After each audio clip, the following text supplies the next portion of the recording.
see the hurt and the pains of other people on Bad Boy, that motivates me to say something so I don't be deemed as a person who just made a bunch of money and turned a blind eye.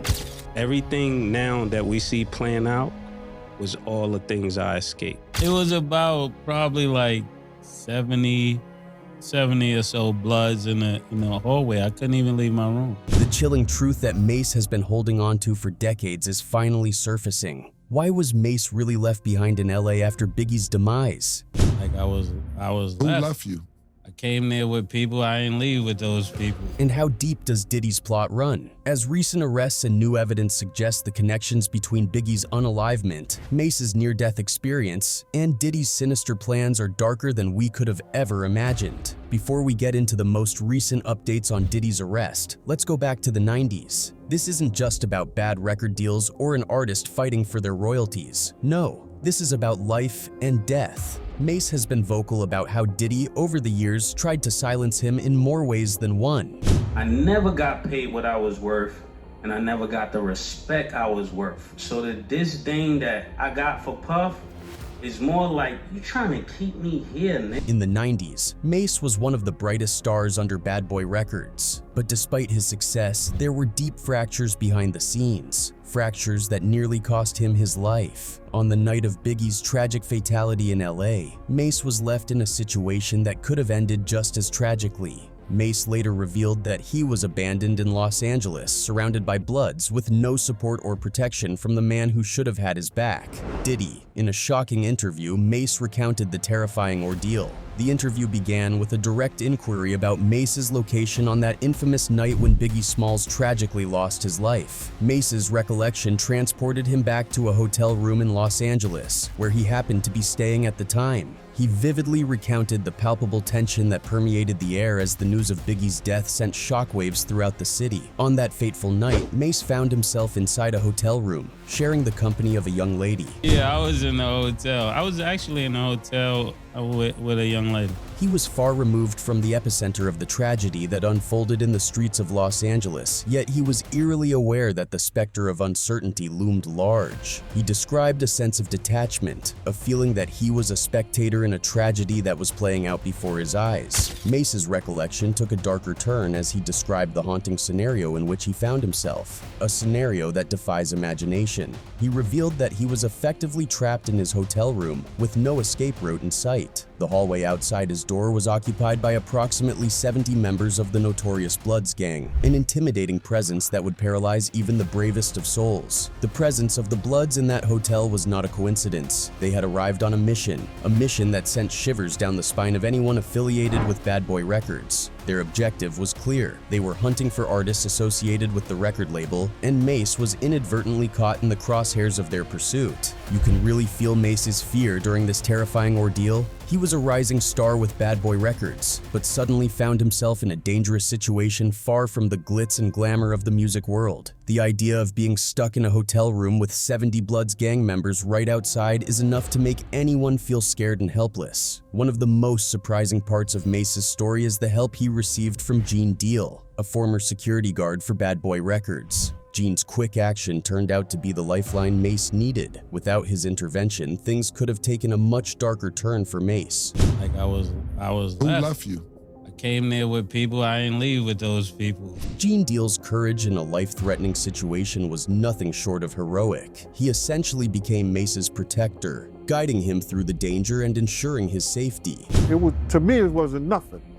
You understand? But to somebody in fear of their life, I can understand where he's coming from. On the other hand, Diddy's reasons for leaving MaSe in such a risky position remain unclear. Was he scared and trying to get away from a situation that was becoming dangerous? Or was there something else going on behind the scenes that led him to abandon MaSe? It's possible that Diddy knew something troubling was happening and decided to get out of Los Angeles. At the time, tensions in the East Coast-West Coast rap feud were running high, and the rivalry was becoming a real and dangerous conflict. As one of the biggest figures in hip-hop, Diddy could have sensed an impending threat and made a quiet exit from the city before things escalated. Another factor in this story is Diddy's role in persuading Biggie Smalls to go to Los Angeles in the first place, despite the tension and the possibility of retaliation from rival gangs. Biggie still made the decision to go, even with the risks involved, which raises questions about Diddy's influence and knowledge at the time. Was Diddy aware of how dangerous the situation was when he convinced Biggie to go to LA? Did his understanding of the music industry's complexities play a part in his decision to step back while sending Biggie into a potentially deadly situation? These are tough questions that bring to light the complicated dynamics within the industry during that chaotic period. At one point, MaSe was asked about his return to the East Coast after leaving the hotel. He mentioned that after Gene Deal's intervention, they went to Las Vegas before making their way back home. However, many details about this journey remain unclear, leaving people wondering what exactly happened during this difficult time. Despite the many questions surrounding this situation, Diddy has tried to distance himself from the allegations. Last year, he made a significant move by giving the publishing rights of Bad Boy Records back to the artists and writers who worked with the label. This was seen by some as a positive step, but others believe it was a calculated decision to protect himself in light of ongoing legal cases. Some of the artists who benefited from this move include Faith Evans, MaSe, The Lox, 112, and the estate of the Notorious Big. For context, MaSe had been fighting for these rights for years. Back in 1999, MaSe shocked the industry when he announced his departure from Bad Boy Entertainment to start his ministry, Shyne Ministries. He said he left the music world to follow God and stop leading people down a path to hell, even though MaSe shared that he had a spiritual awakening. Some still question whether there were other reasons for his exit. After all, Diddy wasn't known for easily letting his artists leave their contracts. But despite the absence of royalties during his break, MaSe managed to stage a triumphant comeback after 5 years with his album Welcome Back under the Bad Boy label. Nevertheless, he swiftly signaled his intention to depart once more and skillfully orchestrated an interview with Puffy. In the course of this interview, he formally sought his release from the contract, adding another noteworthy twist to his eventful journey with the label.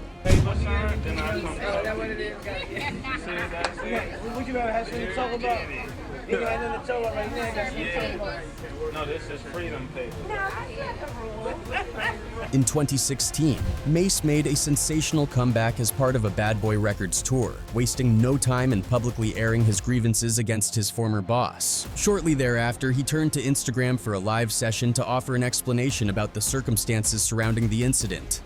The hurt and the pains of other people on Bad Boy, that motivates me to say something so I don't be deemed as a person. Despite moments of apparent reconciliation, the tension between them never truly seemed to dissipate, with MaSe resuming his criticism of Diddy. This dynamic persisted even after Diddy delivered a heartfelt speech at the Grammys, demonstrating that their relationship remained complex and unsettled. Diddy said, "Truth be told, hip-hop has never been respected by the Grammys. Black music has never been respected by the Grammys to the point that it should be."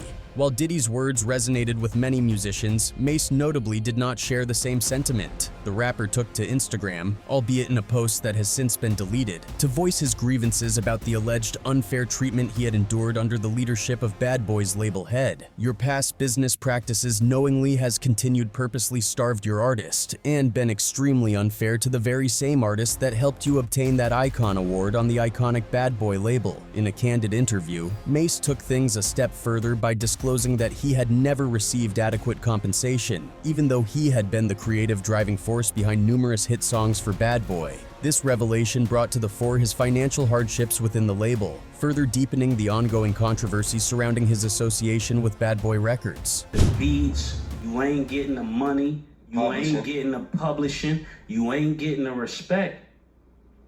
And I don't think you're like that. No.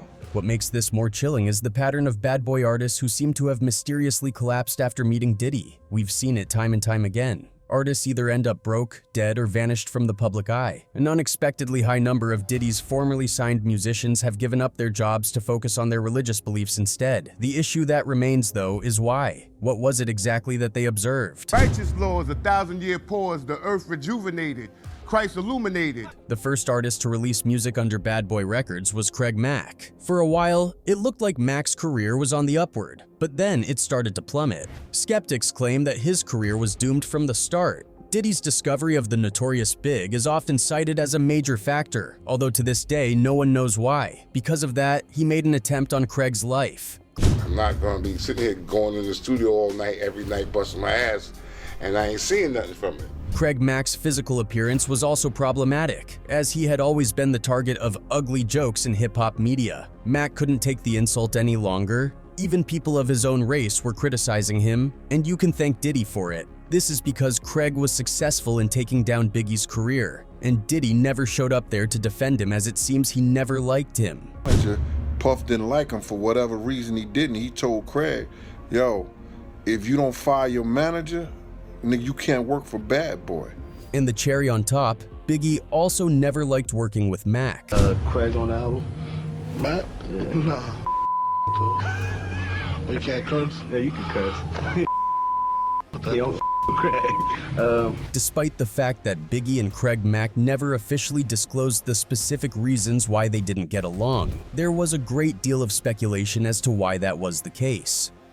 Mack and Biggie Smalls are from two different type of eras. However, Mack was also hesitant to fully accept Diddy's vision for economically viable rap, which is an important consideration here. Mack did not approve of Diddy's immoral gay parties, excessive drinking, or attempts to exert power over the artists. Mack's collapse can be traced back to his decision to oppose Diddy. He was at a loss for what to do, so he departed Bad Boy Records. And he said someone was actively trying to eliminate him. He said, "I caught a couple of threats, you know, a couple of passes by in the streets." And after this, Craig never appeared on TV. But after some time, it was revealed that he had been practicing his religion. He decided to reappear in public through a video released by the Overcomer Ministry, a secretive Christian group in South Carolina that has been labeled a cult by former members. Here you can see Craig Mack in action at the ministry. What is your name, sir? My name is Craig Mack. And what did you used to do when you was in the world? Wickedness. Oh, okay. And what are you doing now? Righteousness. Whoa! After watching this video, people around him saw a huge positive change in his body language. He seemed to be happy and filled with energy as he was no more a part of the curse. But after these strange occurrences, people started talking about the Bad Boy curse, in which they discussed the reasons for leaving the band of every Bad Boy record artist. We don't want talented motherfuckers at Bad Boy. But in one of his recent interviews, Craig revealed something very shocking. I had a gun in my lap. And I'm sitting there and I'm talking to God. I'm like, Lord, I don't want to do this. However, for some reason, he did not, as Max's medical condition deteriorated with each passing year, which ultimately led to his passing. Craig Mack passed away on March 12, 2018 in a hospital close to his home in Walterboro, South Carolina, and the cause of death was heart failure. Anyway, another artist who experienced the Bad Boy curse was Shyne. Shyne's experience with Bad Boy Records was among the most trying ever. After a gathering in New York City in late December 1999 evolved into a nightclub shooting that left 3 people gravely injured, Sean Combs, Jennifer Lopez, and Shyne found themselves in a precarious situation. There are conflicting accounts of what took place. The first is that a bunch of men walked up to Diddy in the club's VIP area and threw a bag of cash at the Bad Boy CEO as a joke. The second is that he accidentally pushed one of the clubgoers holding a bottle of champagne out of his hands as they were leaving the club. And it was all over the media overnight. Whatever the reason, all the dirt was transferred to Shyne. He pulled out a gun and shot in the air, causing everyone to leave the club and presumably injuring 3 people. I hit the kid that tried to shoot me. That's when the security from the club went and, tried to grab me, and that's when the ratchet went off into the air. And ultimately, the accusation against Shyne was dropped, but he was found guilty of and possession of a firearm and given a 10-year prison sentence, which was no less than torture to Shyne. Human being to be animalized for 10 years. There's no quick fix to that. At this moment, though, a number of witnesses claim that Diddy produced a firearm, a claim that he has categorically rejected. That I have anything to do with a shooting. I do not own a gun, nor did I possess a gun. But some witnesses suggested that Diddy allegedly bribed his driver with $50,000 to take the charges of the gun on his behalf. Shyne explained that he was carrying a firearm at the time of the event because he had been shot a month prior, as he explained in a radio interview. The rapper said that having a gun on him in the club prevented a tragic ending to the night. But still, Shyne's relationship with Diddy was ruined. There's no relationship there to have a beef, right? Exactly, you know, he doesn't exist to me, and you know. Nothing that the man didn't meant to do.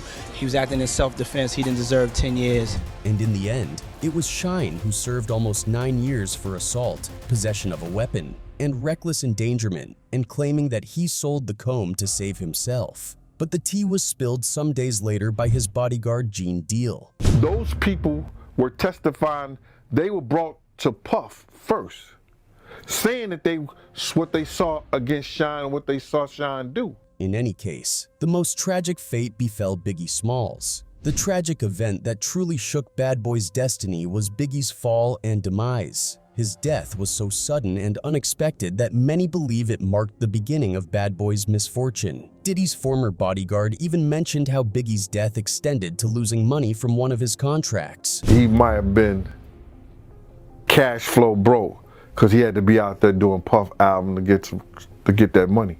Not only that, he also claimed that Biggie actually hated Diddy. Well, Diddy and Biggie weren't as close as the Bad Boy owner made it seem in public, and Biggie somehow knew that Diddy had used him to benefit financially as he saw how Craig was kicked out. Big used to always clown him.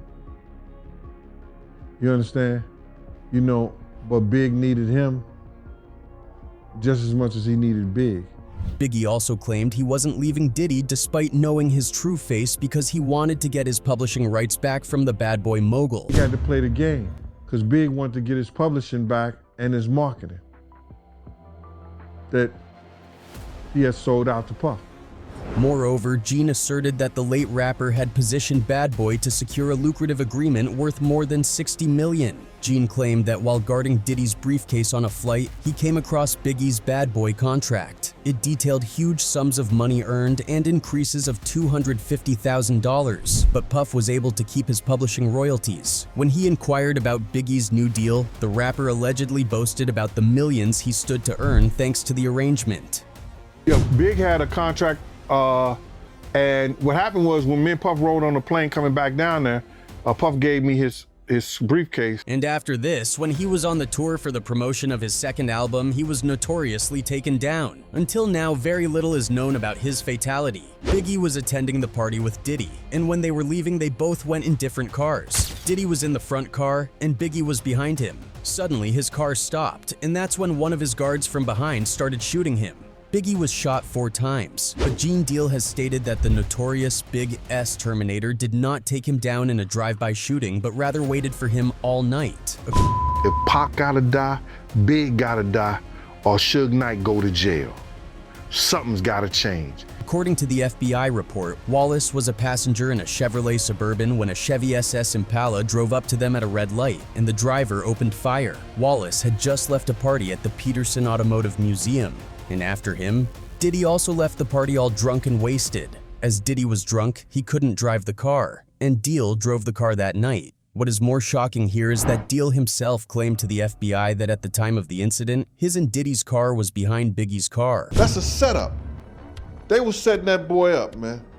Do you understand what I'm saying? Not only these few artists, but every artist's story who was related to the Bad Boy records is heart-wrenching and fell victim to Diddy's tricks. Some rappers just disappeared without leaving any trace. Some rappers faced a financial crisis. And some artists even ended up in jail for 10 years just for saying no to the label. And now the Bad Boy Records is said to be cursed. But the power behind all this demise is said to be Diddy. In any case, it seems that Diddy's days of getting away with evil are over. The disgraced hip-hop mogul was recently arrested and charged with racketeering, STFing, and transportation to engage in prostitution. Each is a serious federal crime, and the powerful hip-hop mogul is facing very serious prison time if convicted. Combs has denied the allegations and pleaded not guilty. But with all the allegations that are resurfacing, it is becoming harder and harder for Combs to prove his innocence. Anyway, that's it for this video, folks. Bye.